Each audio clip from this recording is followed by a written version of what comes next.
Hello everybody, welcome back. This is a review for the solar battery tester here.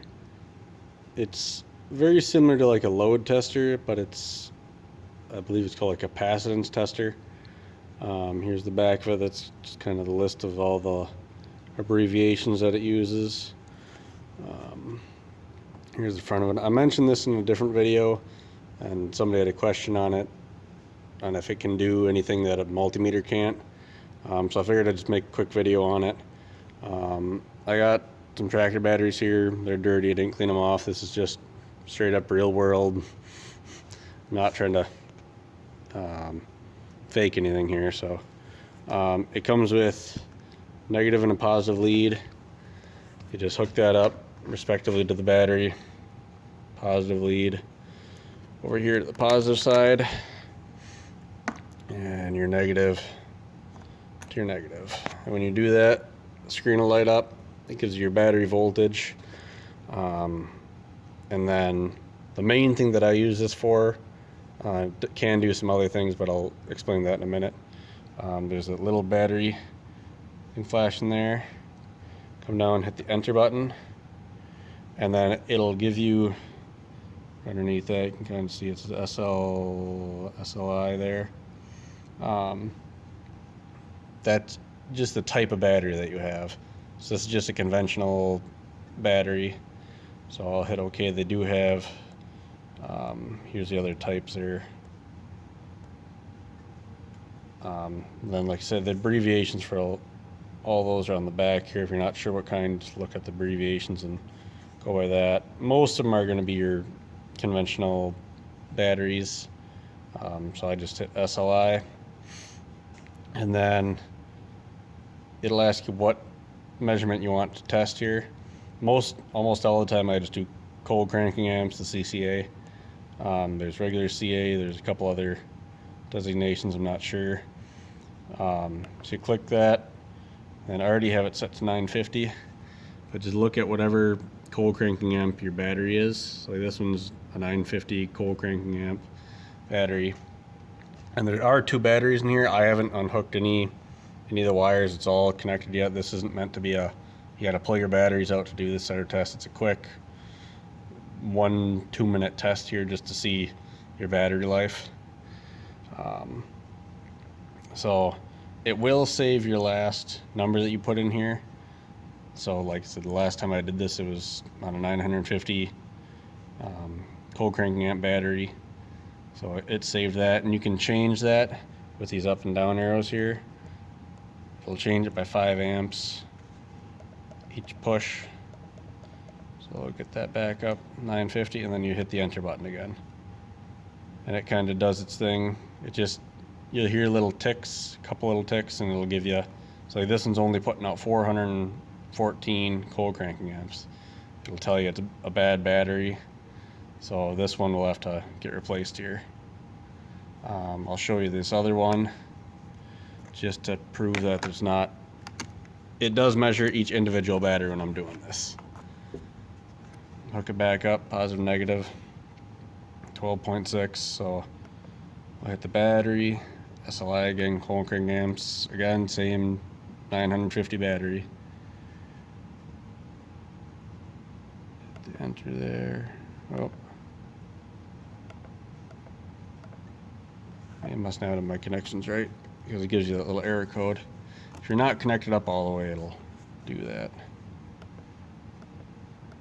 Try that again.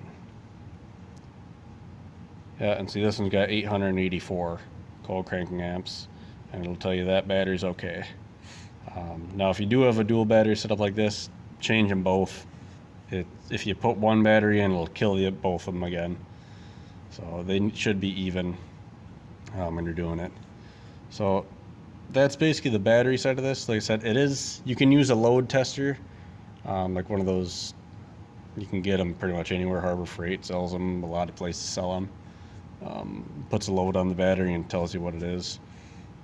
I don't know. This thing's always been very accurate. We take the batteries over to our case dealer, and when we get them replaced, they have a big carbon pile tester, and very accurate, and it's always pretty darn close to what I get here. So it's a very nice, quick, easy little test. I use it on cars, trucks, anything with a 12-volt battery. Just tells you kind of what life it's got left and helps diagnose the problem a little bit sometimes. So I'll show you. It does have a cranking set here. This part, I believe you can just do this with a regular multimeter. It does the same thing. It's just looking for a voltage drop, but I'll show you. So it's on the cranking side here. I'll hit the enter button. Now I'll go start it, and then I'll come back out.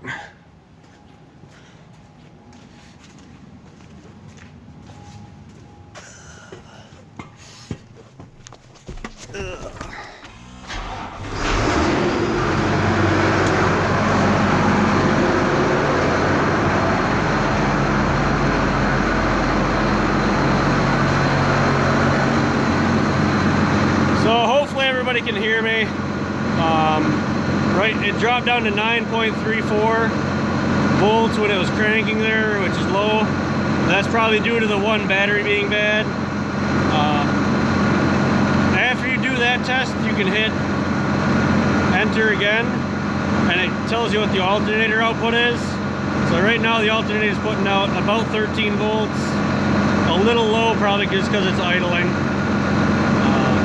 And then it also gives you the alternator ripple. So, and it says that that's okay over in the corner.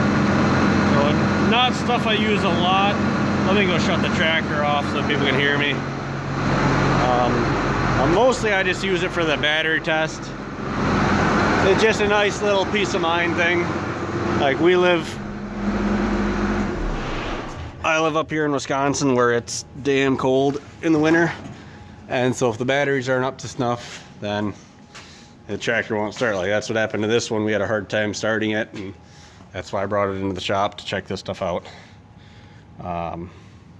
So a nice little tool. I think it was like 60 bucks off Amazon. I think it's worth it. Like I say, whenever I'm doing an oil change or service or anything like that, I bring it in, check the batteries, just a little peace of mind thing. I do it on whenever I'm doing service work on my truck or my fiance's car or any of the farm trucks. I know when I looked at it on Amazon, some of the reviews were people said that they were like flat rate automotive technicians, and they used it on every car they brought in just to, you can kind of drum up more work that way. If battery's bad, you can get a new one. So that's pretty much all this thing is. I mean, nice simple little unit. I've had it for years now. Seems to be working well, seems to be holding up fine. I mean, I throw it around, it gets tossed around, kicked around, whatever. Seems to be holding up. There is no internal battery on this, so you have to have it connected up to a battery. So like right now it's just dead. It's just the way it is. So if anybody's got any more questions on it, wants to see something else, any other tools or whatever I've posted in videos, just let me know and I'll see what I can do. So like I said, I just had this. I had to bring it out anyway to check these batteries, so I figured I might as well do a review on it. So thanks for watching, everybody. If you like these, comment, subscribe, all that stuff, and we'll see you next time.